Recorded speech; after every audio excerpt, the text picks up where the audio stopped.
Este programa tem o apoio do Continente. A vida passa a comer. E no Continente passa a comer melhor, com qualidade, produtos frescos e sabores autênticos. Porque aprender a comer é escolher bem. E no Continente há tudo para toda a gente.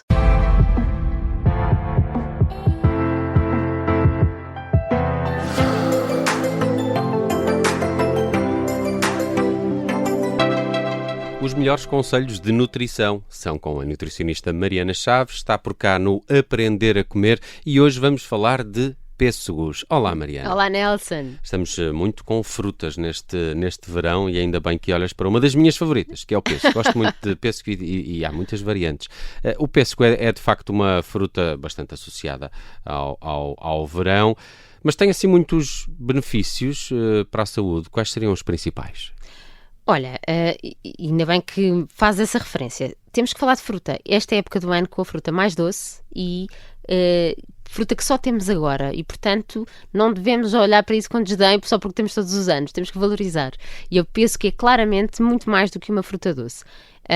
Nós temos aqui um impacto positivo, principalmente porque é rica em fibras e é rica em polifenóis, que vão trabalhar aqui um bocadinho em sinergia, em conjunto. Tens fibras não só solúveis, que, imagina, é a fibra que nós associamos à aveia, e quando falamos assim já as pessoas percebem, sim, a aveia tem benefícios, não é? Portanto, a fibra solúvel da aveia, da cenoura e da parte de dentro da chamada polpa das frutas, e o pêssego é rico em fibra solúvel, mas também é rico em fibra insolúvel, e esta insolúvel também vão alimentar as bactérias benéficas do nosso intestino, e vai ter também, curiosamente aqui também, antioxidantes, que vão ter uma taxa de absorção inicial no intestino menor, que é uma vantagem, porque chegam ao intestino praticamente inalterados e vão então funcionar como uns pré-bióticos naturais. Como é que um pêssego consegue ser um pré-biótico? Pré-biótico, que é o alimento muito da bactéria. Muito versátil este fruto. Pré-biótico, que é o alimento da bactéria, das bactérias, boas. Não é? Exatamente, ou seja, não é um probiótico, é um pré-biótico.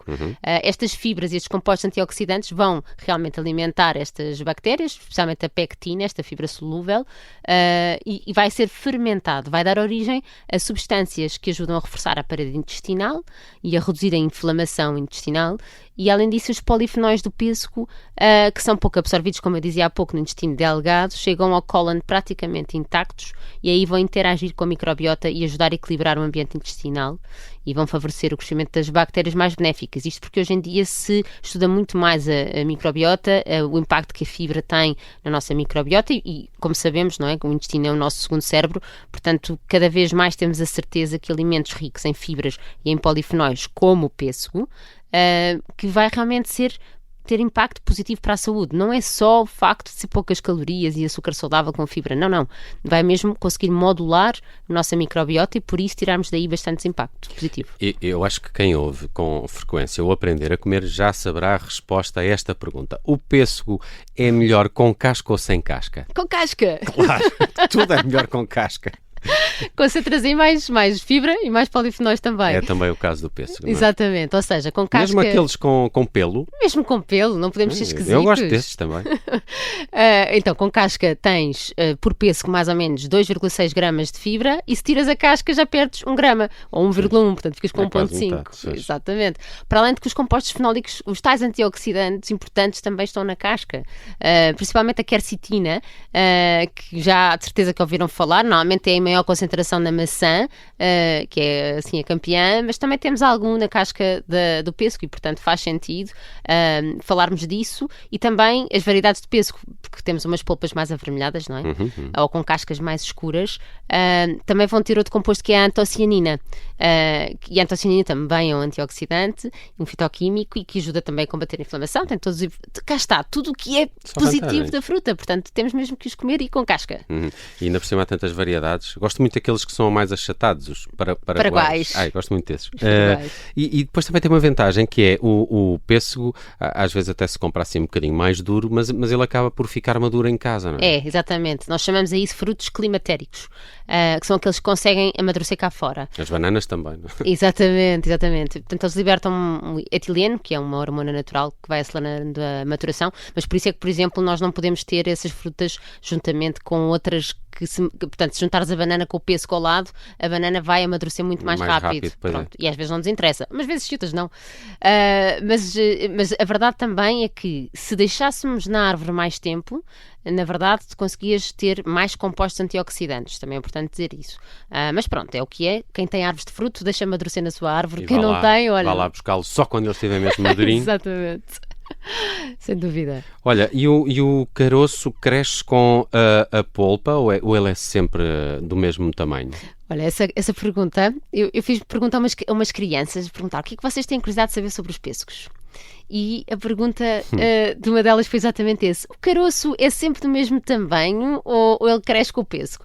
E é engraçado como as crianças olham para isto. O caroço forma-se numa fase precoce do fruto e praticamente não muda de tamanho, ou seja, o que acontece é a polpa que vai crescendo, que é muito engraçado. E, portanto, quer dizer que realmente fica sempre igual. E depois tens umas variedades de pêssego em que tu consegues, não sei se já reparaste, retirar claramente o caroço, é aqueles que consegues fazer um corte ao meio. Com facilidade, não é? Que chama-se a esses pêssegos os freestone, que consegues sacar o caroço, e outros que não tanto, não é? Mas aí, nessas variedades é que vês caroços de tamanhos diferentes, mas desde que o fruto se começou a desenvolver, que o caroço é sempre igual.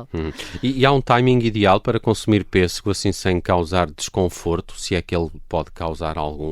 Olha, sim, para quem tem pessoas com um intestino um bocadinho mais sensível, sim, tem açúcares que fermentam bastante, mas cá está, quantidades pequenas para essas pessoas é o ideal, é tentarem não comer a peça inteira com menos quantidade. Agora, timing para todos nós é final da refeição ou lanche.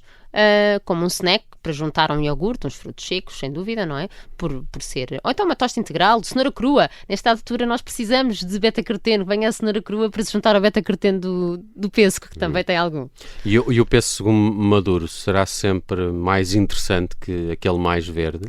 Olha, então ser depende. Mais nutritivo. O mais verde, como em toda a fruta, terá sempre menos açúcar disponível e mais fibra. Mesmo na banana, sabes? Portanto, quando vai amadurecendo, vais ficando com maior teor de açúcar e também com mais compostos fenólicos. Também a parte benéfica. É porque nós depois, se nos cingimos só a olhar para os açúcares na comida ou para as gorduras, perdemos todos os micronutrientes, toda a parte que funciona um bocadinho como o remédio, não é? O remédio que está na nossa comida.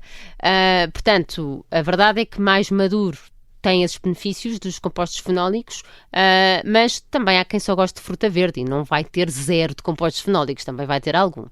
E como é que o pêssego ajuda no trânsito intestinal? Porque eu tenho a ideia que mas isto deve ser para quem tem mais problemas intestinais, ele pode soltar um pouco, não? Olha, sim, nós temos, para além da fibra, não é? Que já falámos, fibra solúvel, que é a pectina, que absorve água e, portanto, vai formar o volume das fezes, não é? E vai provocar o movimento intestinal, os movimentos peristálticos. Também tem sorbitol, que é um açúcar natural e que pode ter um efeito ligeiramente relaxante. E para essas pessoas poderá ser útil. A ciência mostra que as frutas, de forma geral, são sempre uma boa estratégia dietética para recomendarmos em caso de obstipação ou de trânsito intestinal mais lento. E normalmente por estes compostos, por fibra, neste caso sorbitol, ou pela acidez, que também há muitos pêssegos que são ácidos. Portanto, esta sinergia é importante, sem dúvida. E quando comparado com outras frutas, o pêssego é eficaz, então para esses, principalmente se calhar para quem tem obstipação? Olha, cada fruta vai ter o seu perfil específico e as ameixas secas são as campeãs, não é? Para aumentar o peso fecal, portanto o volume e modificar aqui a microbiota, especialmente as bifidobactérias, é o que está mais estudado. O kiwi talvez venha em número 2, que também é fantástico para aumentar o conteúdo em água e reduzir o tempo de trânsito intestinal, portanto estimular aqui os movimentos peristáticos, e tem sido mais estudado até em obstipação. O pêssego situa-se numa posição interessante, vamos pôr assim, por esta combinação que eu te falava, da fibra, da acidez, dos polifenóis e do sorbitol, que é bem tolerado, porque para o intestino é importante a primeira refeição, principalmente importante, é tudo importante, mas a ingestão de água, muito importante, exercício físico, e depois a primeira e a última refeição do dia são realmente importantes. Por isso, se combinarmos aqui uma fruta que tenha fibra, acidez, neste caso, irmos variando as ameixas com os kiwis e se calhar com pêssego que tem um bocadinho de sorbitol nesta altura do ano, ou o ananás, melhor. E qual é que é a quantidade ideal para comer pêssego, assim, por dia, para ter os melhores benefícios desta fruta? Então, a quantidade por refeição do pêssego médio é, se nós pesássemos o pêssego para comer, era 150 gramas, mais ou menos, entre 130 a 150. Que já nos fornece aqui benefícios. Cá está, como todas as outras frutas, nós só devemos comer uma peça de fruta por refeição, no máximo. Podemos comer meia, podemos até comer um quarto, mas não devemos comer mais do que uma. Portanto, por dia, vamos dizer que 2 a 3 pêssegos, no total de 3 peças de fruta por dia, será aqui o ideal. E tens alguma sugestão de receita para fazer com pêssego? É muito versátil o nosso amigo pêssego. Olha, não é? sim. Eu acho que a história de nós termos muitas cores, porque nós também comemos com os olhos, não é? Portanto, eu gosto muito de uma salada de pêssegos de 3 cores, o amarelo, branco e encarnado, e cortas aos quadradinhos, juntas umas folhas de hortelã e um pau de canela e sumo de uma laranja e guardas esta taça no frigorífico pelo menos 2 horas. E depois, na altura, já vai ser muito melhor porque os sabores estão integrados e pronto, e não só é saboroso, como é rico em compostos bioativos, em antioxidantes, portanto. Bela sugestão, essa salada de pêssegos. A Mariana Chaves falou-nos hoje de pêssego, é uma fruta de verão, percebemos que tem vários benefícios para a saúde e ficamos a conhecê-lo neste episódio do Aprender a Comer, que fica já disponível lá em podcast e também no nosso site em observador.pt. Até para a semana, Mariana. Até para a semana, Nelson.